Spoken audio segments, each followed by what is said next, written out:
মেম্বারে হক কথা যদি বলতে না পারো তা থালা নাও আর ভিক্ষা করে খাবার করি। মসজিদগুলোতে একটা শেখুল হাদিস রাখতে হবে।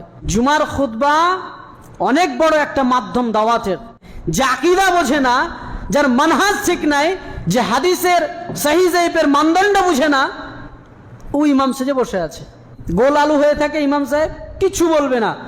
মসজিদের সেক্রেটারি, ক্যাশিয়ার যা ইচ্ছা তাই করে বেড়াবে এবং সমাজে যা ইচ্ছা তাই চলবে, কিছু যদি না বলে গোল আলু হয়ে থাকে, হ্যাঁ মৌলভী সাহেব ওখানে 30 বছর 40 বছর 50 বছর কাটিয়ে দিবে, কোনো অসুবিধা নেই, কোনো অসুবিধা নেই। এক ইমাম সাহেব মসজিদে গেছে, আসসালামু আলাইকুম। ওয়ালাইকুম আসসালাম। মৌলভী সাহেব আপনি মসজিদে কত বছর ধরে আছেন? তো যে আমি মসজিদে 30 বছর ধরে আছি। যে সুবহানাল্লাহ, ভালোই চাকরি পেয়েছেন, 30 বছর কাটিয়ে দিয়েছেন, তার মানে আপনি কোনোদিন হক কথা বলেন না মসজিদে, কোনোদিন হক কথা বলেন না। যদি বলতেন 30 বছর, এই মেম্বারটা কার? এই মেম্বারটা যে আপনি দখল করেছেন কার? আল উলামা ওয়ারাসাতুল আম্বিয়া, নবীদের ওয়ারিস দাবি করছো, মেম্বার দখল করে আছো। মেম্বারে হক কথা যদি বলতে না পারো তা থালা নাও আর ভিক্ষা করে খাবার খাও। মসজিদের মেম্বারকে অপমানিত করেছে এরা। আমি বলি ওই ইমামদের থালা হাতে করে ভিক্ষা করে খাওয়া ভালো, যদি তুমি মসজিদে হক কথা বলতে না পারো। লাথি মার ওই বেঈমান সেক্রেটারি ক্যাশিয়ারকে, যে ক্যাশিয়ার সেক্রেটারি নামাজ পড়ে না, যাদের স্ত্রীরা পর্দায় থাকে না, যারা হারামখোর, এরা মসজিদে দখলদারি করে কি করে থাকে? 30 বছর ধরে আছেন আপনি মসজিদে, তো আপনার মসজিদে যারা মুসল্লি তারা তো এখনো অজু কিভাবে করতে হয় শিখতে পারেনি, মাথা মাসা কিভাবে করতে হয় শিখতে পারেনি, নামাজে পাগুলোকে কিভাবে রাখতে হয় তা শিখতে পারেনি, হাত কিভাবে উত্তোলন করতে হয় শিখেনি, সূরা ফাতিহা এখনো পড়তে জানে না। আপনার পেছনে 30 বছর ধরে নামাজ পড়ছে, কেমন আপনি ইমাম? আশ্চর্য ব্যাপার, আপনি ইমাম সেজে বসে আছেন। আপনার সমাজের মানুষ এখনো জানে না ইমান ভঙ্গের কারণ কি, ইমানের রুকুন কি, ইসলামের রুকুন কি, বিবাহ কিভাবে দিতে হয়, বিবাহ কিভাবে করতে হয়, ইসলামের বেসিক বিষয়গুলো এখনো তারা শুনে না। আমাদের মৌলভী সাহেব তো সারা জীবন পার করে দিলে, শুধু নামাজ পড়ো করে শেষ করে দিলে। নামাজ পড়ো, কিভাবে পড়ো?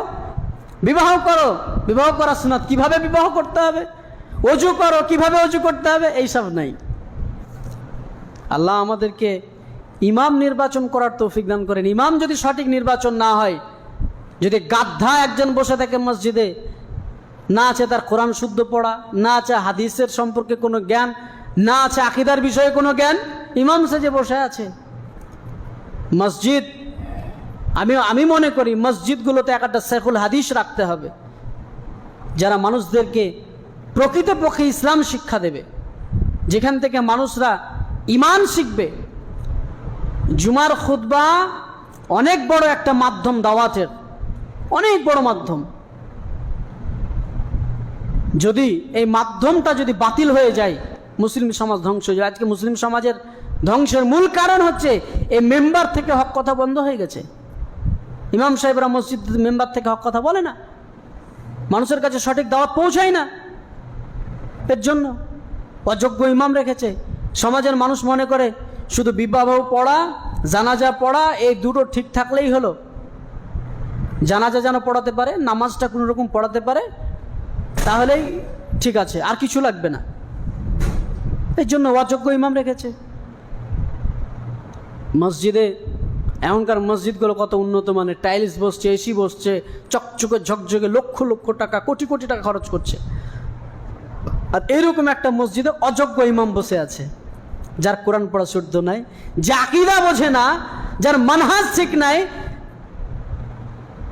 যে হাদিসের সহিহ যায়েফের মানদণ্ড বুঝে না, ও ইমাম সেজে বসে আছে। আর আমাদের দাওয়াতের ক্ষেত্রে সব থেকে বেশি বিরোধী হয় এই অযোগ্য ইমামরা। হক কথা বলতে গেলে আমি কি কম বুঝি নাকি? আফসোস এই জাতির জন্য। আমি মনে করি মসজিদগুলো এসি লাগার চাইতে, টাইলস বসার চাইতে, মসজিদগুলোকে চাকচিক্য করার চাইতে, মসজিদ যদি ভাঙা হয়, মাটির হয়, আর সেই মসজিদে যদি একজন যোগ্য ইমাম থাকে, তাহলে সেই সমাজ আলোকিত হবে। অর্ধ পৃথিবী শাসন করেছে ধুলার তক্তে বসে, খেজুর পাতার চাটাই কানি বারে বারে গেছে খসে।